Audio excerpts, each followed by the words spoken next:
Border Gavaskar ട്രോഫിയുമായി ബന്ധപ്പെട്ട് നിരവധി വാക്പോരുകൾ ഈ മത്സരത്തിന് മുമ്പേ തന്നെ തുടങ്ങിയിരുന്നു. അതിൽ ഏറ്റവും പ്രധാനപ്പെട്ട ഒരെണ്ണമായിരുന്നു നമ്മുടെ ജയ്സ്വാൾ സ്റ്റാർക്കിനെ നോക്കിയിട്ട് പറഞ്ഞത്. നിങ്ങളുടെ പന്തിന് വേഗത പോരല്ലോ എന്ന് സ്റ്റാർക്കിനെ മൈതാനത്ത് വെച്ച് ഒരു പരിഹാസ രൂപേണ അന്ന് ജയ്സ്വാൾ സ്റ്റാർക്കിനോട് പറഞ്ഞത്. നിങ്ങളുടെ പന്തിന് വേഗത പോരല്ലോ എന്ന് പറഞ്ഞത്. അതിന് പറയാനായുള്ള കാര്യം, എന്നാൽ ഹർഷത് റാണ ബോൾ ചെയ്യുന്ന സമയത്ത് സ്റ്റാർക്ക് പറഞ്ഞു ഇതിലും വേഗത്തിൽ ഞാൻ പന്തെറിയും എന്ന രീതിയിൽ അന്ന് ഹർഷത് റാണയെ അദ്ദേഹം പരിഹസിച്ചിരുന്നു. എന്നാൽ അതിന് കൃത്യമായി ജയ്സ്വാൾ, 22 വയസ്സ് മാത്രം പ്രായമുള്ള ജയ്സ്വാൾ അന്ന് മറുപടി കൊടുത്തത് നിങ്ങളുടെ പന്തിന് വേഗത പോരല്ലോ എന്ന് സ്റ്റാർക്കിനെ നോക്കിയാണെന്ന് ചോദിച്ചത്. അതുമാത്രമല്ല, ആ ആദ്യ ടെസ്റ്റിൽ ജയ്സ്വാൾ കൃത്യമായ ആക്രമണം തന്നെയാണ് സ്റ്റാർക്കിന് നേരെ നടത്തിയത്. സ്റ്റാർക്കിൻ്റെ പന്തുകൾ തിരഞ്ഞു പിടിച്ച് അദ്ദേഹം അന്ന് തല്ലുകയും ചെയ്തിരുന്നു. ശരിക്ക് തല്ല് അന്ന് സ്റ്റാർക്ക് വാങ്ങുകയും ചെയ്തു.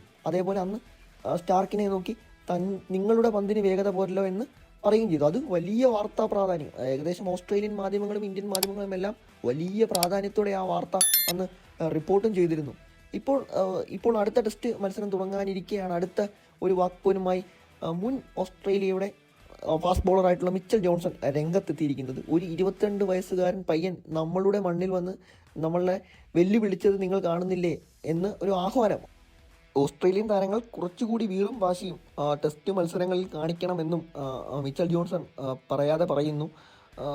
അദ്ദേഹം വലിയ വിമർശനമാണ് ഓസ്ട്രേലിയൻ ടീമിനെതിരെ നടത്തുന്നത്. ഒരു ആവേശം അല്ലെങ്കിൽ ഒരു വീറും വാശിയും ഓസ്ട്രേലിയൻ ടീം കാണിക്കണം, കൃത്യമായി മറുപടി പറഞ്ഞ് തന്നെ മുന്നോട്ട് പോകണമെന്നൊരു ആഹ്വാനമാണ് ഇന്നലെ മിച്ചൽ ജോൺസൺ പറഞ്ഞത്. നിരവധി വാക്പോരുകൾ ബോർഡർ ഗവാസ്കർ ട്രോഫിയുമായി ബന്ധപ്പെട്ട് വന്നിരുന്നു. കൃത്യമായി ഒന്നാം ടെസ്റ്റിൽ ആധികാരികമായാണ് ഇന്ത്യ ജയിച്ചിരുന്നത്. 295 റൺസിൻ്റെ കൂറ്റൻ ജയം സ്വന്തമാക്കിയായിരുന്നു മറുപടി ഇന്ത്യ നൽകിയതും.